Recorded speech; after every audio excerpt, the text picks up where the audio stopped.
Guys, good morning. तो कैसे हैं आप सभी लोग। आशा करता हूँ कि सभी बढ़िया होंगे और सभी की तैयारी बहुत ही बेहतरीन तरीके से चल रही होगी। तो गाइस, आज का जो वीडियो है इसके अंदर अपन डिस्कस करेंगे कि सबसे पहले एक तो अपन करंट अफेयर्स को किस तरीके से करें, कितना करंट अपन को पढ़ना है, कि नेशनल, इंटरनेशनल और राजस्थान का ही पढ़ना है, कि क्या क्या पढ़ना है अपन को, करंट कितना पढ़ना है, कहाँ से पढ़ना है, ये टॉपिक डिस्कस करेंगे। दूसरा एक क्या है कि सभी को एक टेस्ट के अंदर एनालिसिस किस तरीके से करना है, ये भी एक भाई का कमेंट था कि भैया एक वीडियो में ये भी बता दो कि किस तरीके से मैं टेस्ट को एनालाइज करूं। तो वही टेस्ट को किस तरीके से एनालाइज करना है आज वो भी डिस्कस करेंगे। और तीसरा अपन डिस्कस करेंगे आज की भैया ये आर्थिक समीक्षा वाला टॉपिक या सब्जेक्ट है ना, जो भी अपना, ठीक है। आर्थिक समीक्षा कहाँ से करें अपन, राजस्थान की इकोनॉमिक्स जिसको कहा जाता है, ये अपन कहाँ से करें भैया। तो ये तीनों टॉपिक्स पे आज अपन बात करेंगे वन बाय वन करके। मैं आपको बताऊंगा कि अपन को किस तरीके से कवर करनी है आर्थिक समीक्षा। एक तो बुक भी बताऊंगा आज के इस वीडियो के अंदर, मैं आपको एक बुक भी सजेस्ट करूंगा जो कि बहुत ही बढ़िया बुक है। और अपनी राजस्थान की मतलब करंट के बारे में बताऊंगा। और भाई टेस्ट को एनालाइज किस तरीके से करना है ये भी अपन डिस्कस करेंगे। तो अगर चैनल पर नए हो तो चैनल को सब्सक्राइब कर दीजिए और बेल आइकन प्रेस कर दीजिए और अपने दोस्तों के साथ में शेयर कर दीजिए, क्योंकि ऐसे ही इन्फॉर्मेटिव वीडियोस मैं आप लोगों के लिए लेकर आता हूँ। तो गाइस स्टार्ट करते हैं। सबसे पहले तो मैं बात करता हूँ सबसे पहले कि भाई टेस्ट को एनालाइज किस तरीके से करें। तो मैंने पहले भी इस पे खूब सारे टॉपिक मतलब वीडियो बना रखे इस टॉपिक के ऊपर, पर आज फिर आपको मैं बताता हूँ कि भाई किसी भी टेस्ट को अपन प्रॉपर तरीके से एनालाइज कैसे करना चाहिए अपन को। तो ये टेस्ट देना जितना ज़्यादा ज़रूरी है उतना ही ज़्यादा है कि अपन उसको एनालाइज करें। अब एनालाइज का मतलब समझो सबसे पहले तो कि भैया एनालाइज का मतलब क्या कहना चाहते हैं।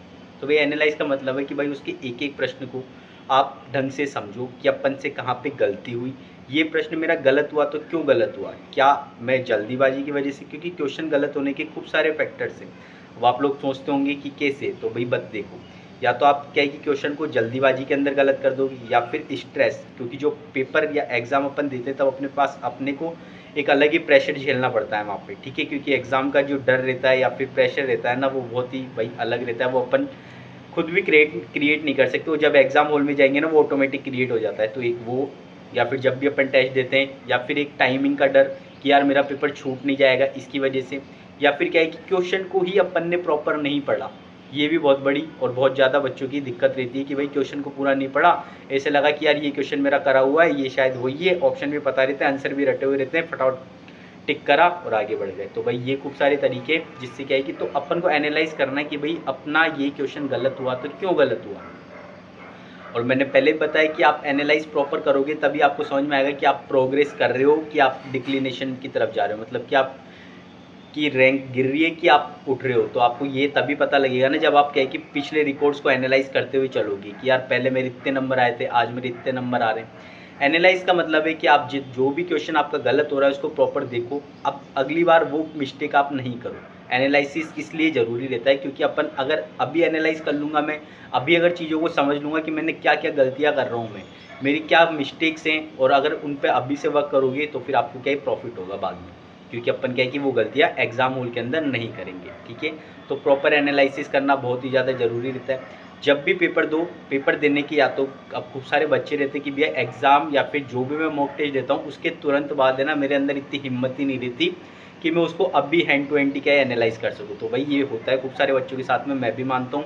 तो आप क्या है कि उसका एनालाइज, जैसे आपने अभी टेस्ट दिया 3 घंटे का, उसके 1 घंटे के बाद आप उसको एनालाइज करो। एनालाइज में कि मतलब यार कौन सा क्वेश्चन गलत, क्योंकि एनालिसिस का मतलब है भाई आप जानो आपके कितने मार्क्स आ रहे हैं, आपके कितने नेगेटिव हुए, आपके नेगेटिव हुए तो क्यों गलत हुए, क्या पिछले बार जो गलत क्वेश्चन हुआ था क्या वही इस बार भी गलत हो गया क्या, या फिर और कुछ नया है, या फिर अपन का कुछ कंटेंट में मिसिंग था कि मतलब अपन ने जो पढ़ा है वो कंटेंट से रिलेटेड तो था लेकिन क्या है कि वो चीज़ मैंने नहीं पढ़ रखी थी, तो आपके नोट्स में ऐड करो। ये सारी चीज़ें रहती है एनालिसिस के अंदर। तो भाई जब भी अपन क्या है कि स्कोर पूरा मतलब 1 घंटे के बाद आप बैठो और पूरा उसको एनालाइज करो कि आपने क्या क्या मिस्टेक्स करी, आपके कितने मार्क्स आ रहे हैं, और प्रीवियस जब आपने क्वेश्चन या मॉक दिया था उसमें आपके कितने क्वेश्चन आ रहे थे, किस टाइप के आपके क्वेश्चंस गलत हो रहे हैं। क्योंकि रीजनिंग के अंदर या मैथ के अंदर देखोगे तो, या किसी भी सब्जेक्ट के अंदर आप देखोगे तो अपने क्या है कि एक रहता है कि यार ये टॉपिक मेरा वीक है तो यही इसी क्वेश्चन गलत होते हैं। तो एनालाइज जब भी करोगे तो आपको पता लग जाएगा, क्लियर चीज़ें होती रहेगी कि अपनी दिक्कत कहाँ पे आ रही है अपन को, और अपन को मेहनत कहाँ पे करनी है, ठीक है। तो ये है एनालिसिस का मतलब, और किस तरीके से करना है ये मैंने आपको बता दिया।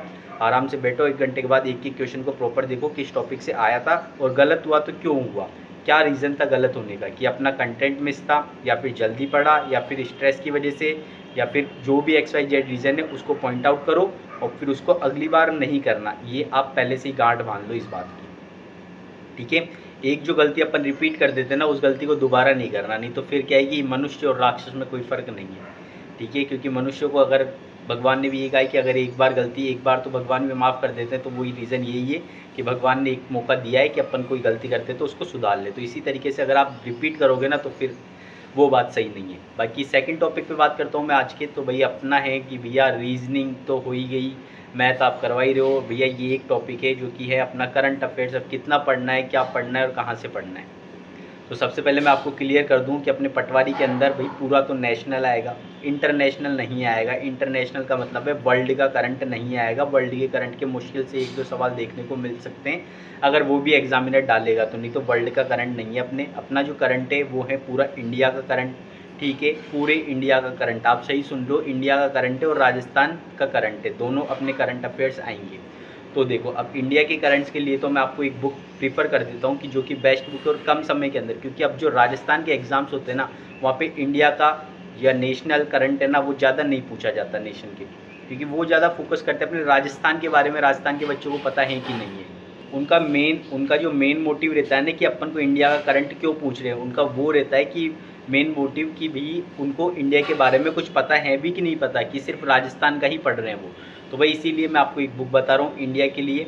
इंडिया का करंट अगर आपको करना है ना, और अगर इंडिया की जो भी हिस्ट्री, पॉलिटी और ज्योग्राफी भी पढ़नी है अपन को, तो भाई एक मनोहर पांडे करके बुक है, ठीक है, मार्केट में मिल जाएगी। उसकी जो छोटी वाली बुक है ना 2026 वाली आ चुकी है मार्केट के अंदर, तो वो वाली आप बुक ले लो, ठीक है। उसके अंदर आपको इंडिया का करंट मिल ही जाएगा, बेसिक जितना भी है, जो भी ज़रूरी है मिल जाएंगे, और आपके क्वेश्चंस भी बहुत बनते हैं वहाँ से।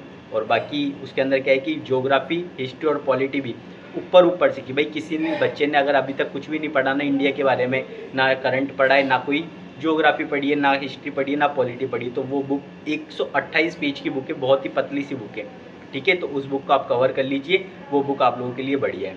बाकी क्या है कि करंट के लिए एक है ना क्लास है मदन सर की, वो आप अभी से लेना चालू कर दो, डेली के 1 घंटे की, मतलब वो आराम से 30-40 क्वेश्चन करवाते हैं। तो कोई सी भी अभी उन्होंने जो भी रिसेंट एग्जाम हुआ है उसके लिए उन्होंने कुछ क्लासेस डाली होगी, मैराथन डाली होगी, उन सभी क्वेश्चंस को रट लो भाई, अभी से चालू कर दो, और आप देखोगे कि आपको खुद को लग जाएगा हाँ यार करंट के लिए अपन, क्योंकि जब क्वेश्चंस अपन खुद से प्रैक्टिस करते हैं ना या फिर देखते हैं तो अपन को ज़्यादा क्लियर होता है। तो अपन को क्या है कि वो क्वेश्चंस ज़्यादा क्लियर होते हैं, तो अगर आप जितनी ज़्यादा प्रैक्टिस करोगे उतना आपके लिए फ़ायदा है। बाकी वीकली क्या है कि एक मूमल की भी आती है करंट अफेयर्स की, तो भाई वो भी अभी से चालू कर दो, उसको पढ़ना। उसको पढ़ने में क्या है, बिल्कुल आसान है, कभी भी फ्री होना तब उसको लेके बैठ जाओ और उससे पढ़ते रहो भाई। करंट उससे बेस्ट कुछ भी नहीं है। टीचर्स या कोई भी आपको पढ़ा रहा है सब उन बुक्स को पढ़ के ही पढ़ा रहे हैं, ये मैं रियल बता रहा हूँ आपको। आप लोग इधर उधर डाइवर्ट हो रहे हो कि भैया करंट कहाँ से पढ़ूँ, तो भाई वो मूमल की जो आती है 1 वीक की भी आती है, 15 दिन की भी आती है और महीने की भी आती है। तो भाई अभी तो 6 महीने की आ रखी है अपने जनवरी से, मतलब दिसंबर से उसकी, तो वो 6 महीने वाली ले लो, उसको पढ़ना चालू कर दो। खूब सारे क्वेश्चंस आपके बन जाएंगे, और उसके अंदर जो चीज़ें मतलब एक बार रीड करोगे आपके अंदर दिमाग के अंदर खूब सारी चीज़ें याद रहेगी आपको, जब आप क्वेश्चन देखोगे तो आपको बन जाएंगे करंट अफेयर्स के, ठीक है। तो वो बुक ले लो, राजस्थान के लिए वो बेस्ट है मूमल की, और इंडिया के लिए भी आती है, पर इंडिया के लिए देख लेना, लेना चाहो तो एक बार रीड करने के लिए ले लो। बाकी थर्ड टॉपिक की बात करता हूँ, तो भैया सभी के मन में बहुत ज़्यादा डाउट रहता है, और वो है कि भैया आर्थिक समीक्षा कहाँ से करें हम राजस्थान की पॉलिटिक करें तो करें कहाँ से। तो भाई इसके लिए मैं बुक बता देता हूँ आपको, एक दीनदयाल पब्लिकेशन की बुक आती है, ठीक है, जो कि होशियार सिंह नाम का कोई है लेखक, उन्होंने लिखी है। तो भाई वो बेस्ट बुक है ये अपने इसकी तो आर्थिक व्यवस्था की, ठीक है। तो एक बार उस बुक को लेकर उसको रीड आउट कर लीजिए, और प्रीवियस ईयर के जो भी क्वेश्चन है वो भी देखो आप। बाकी ये दिशा की भी आती है ना, भूगोल, अर्थव्यवस्था एंड राज्य व्यवस्था वाली बुक भी बढ़िया है। तो भाई इसमें तो क्या है, अपन को खुद को पढ़ना ही पड़ेगा, तो कोई भी बुक ले सकते हो आप। खूब सारी मार्केट के अंदर आरबीडी की भी आती है, आरबीडी वाली भी बढ़िया है, जो कि इनकी है ना सुभाष चरण सरोवर की है शायद आरबीडी वाली बुक भी बढ़िया है। तो आप इनमें से कोई भी बुक ले लो। बाकी दीनदयाल अच्छी बुक है मेरे अकॉर्डिंग तो दीनदयाल लेकर आ सकते हो आप, और उससे आर्थिक समीक्षा वाली जो भी टॉपिक्स अपने पटवारी के अंदर वो कवर कर लो। क्योंकि अभी जो दीनदयाल वाली है ना वो 41 जिलों वाली एक तो, और अभी 2025 और 26 वाली मतलब आ चुकी है, वो अभी लेटेस्ट मार्केट के अंदर आई है ना, इसलिए मैं आपको प्रीफर करने के लिए बोल रहा हूँ कि जिसके अंदर क्या है कि अभी अभी जो चीज़ें चल रही है उनको ध्यान में रखते हुए और जो क्वेश्चन पूछे जा रहे हैं ना वो सारी चीज़ें उस बुक के अंदर, इसलिए दीनदयाल पब्लिकेशन वाली बुक ले लेना आप, ये आर्थिक समीक्षा वाली, ये बेस्ट बुक रहेगी आप लोगों के लिए। बाकी कमेंट्स में बता दिया करो आपको और भी कोई डाउट हो, कोई भी दिक्कत हो, मैं ऐसे ही कोई भी वीडियो बना के आपको क्लियर कर दूंगा कि भाई कौन सी चीज़ क्या है। बाकी क्या है कि जो भी डाउट अगर आप बताओगे तभी उसके सॉल्यूशंस मिलेंगे। बाकी गाइस प्रहार सीरीज़ आप लोगों के लिए मैंने वापस चालू कर ही दिए।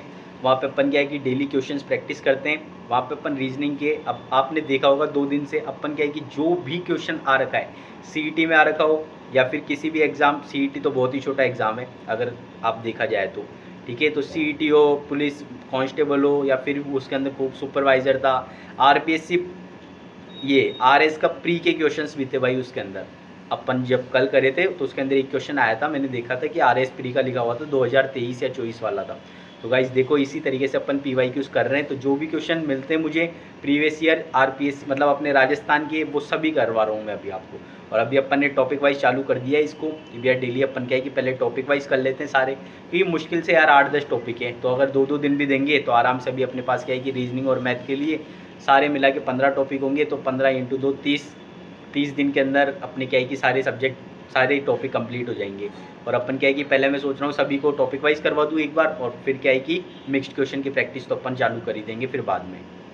तो प्रहार सीरीज से जुड़े रहो, व्यूज़ कम आ रहे हैं पर वही है कि कुछ लोग जुड़े हुए हैं, कुछ आंसर्स जो भी क्वेश्चन देता हूँ उनको सॉल्व भी करते हैं, तो उन्हीं के कहने की वजह से और उन्हीं के सपोर्ट से ये प्रहार सीरीज चल रही है, तो उनके लिए कंटिन्यू रहेगी। बाकी आप लोग सभी सपोर्ट करो और वीडियो को लाइक कर दिया करो, कमेंट तो कर ही दिया करो कि प्रहार सीरीज़ के व्यूज़ आते हैं 40 और लाइक आते हैं भाई 5, तो ये क्या है भाई, अगर वीडियो देख रहे हो तो एक लाइक तो बनता है, तो लाइक कर दिया करो और सपोर्ट करा करो गाइस। बाकी क्या है, और कोई भी डाउट हो तो कमेंट्स में बता ही दिया करो। टेलीग्राम चैनल ज्वाइन कर लेना, वहाँ पे आपको क्या है कि नोट्स मिल जाएंगे। और प्रहार की क्या है कि एक भाई का कमेंट था कि वह प्रहार की पीडीएफ अवेलेबल करवा दो, तो भाई पीडीएफ तो अभी क्या है पॉसिबल नहीं हो पाएगी, क्योंकि भाई व्यूज़ नहीं आ रहे। अगर मैं पीडीएफ अपलोड कर दूंगा ना तो बच्चे वहीं से प्रैक्टिस कर लेंगे, और मेरा प्रैक्टिस करवाने का रीज़न यही है कि खूब सारे क्वेश्चन रहते हैं, क्योंकि आप लोग अगर देखोगे तो ऐसा जो क्वेश्चन नहीं बनेगा आप छोड़ दोगे, क्योंकि यार ये हमारे एग्ज़ाम का नहीं है या भैया ने ये एसएससी का करवा दिया। और मेरे पीछे करवाने का रीज़न है कि आप साथ के साथ मेरे साथ करते चलो, जितने मैं क्वेश्चंस करवा रहा हूँ, जो मैं होमवर्क में दे रहा हूँ वो आपके लिए इनफ है, बस उनको। बाकी आप अगर आप कोई भी रेफरेंस बुक फॉलो कर रहे हो तो वो भी बेस्ट है, उसको करते रहो, क्योंकि कंटिन्यूटी नहीं छोड़नी चाहिए, continuity is the best policy. LIC की तरह, एलआईसी वाले बोलते हैं वैसे अपन कंटिन्यूटी के बारे में, कंटिन्यूटी कंसिस्टेंसी बहुत ज़्यादा ज़रूरी है, मोटिवेशन से भी ज़्यादा कंसिस्टेंसी है। तो भाई लगे रहो, मेहनत करते रहो, कोई भी डाउट हो कमेंट में बता दिया करो। बाकी खूब सारे लोगों का सपोर्ट और प्यार मुझे कमेंट्स में दिखता है, तो भाई उन सभी के लिए धन्यवाद। ऐसे ही सपोर्ट करते रहो, ऐसे ही कमेंट्स करते रहो। बाकी मिलेंगे अपन नेक्स्ट वीडियो के अंदर इसी तरीके के। तो गाइस आज का वीडियो करते हैं यहीं पे ख़त्म। Okay bye, tata, thank you guys. एक लाइक तो बनता है इस वीडियो के लिए, थैंक यू गाइस।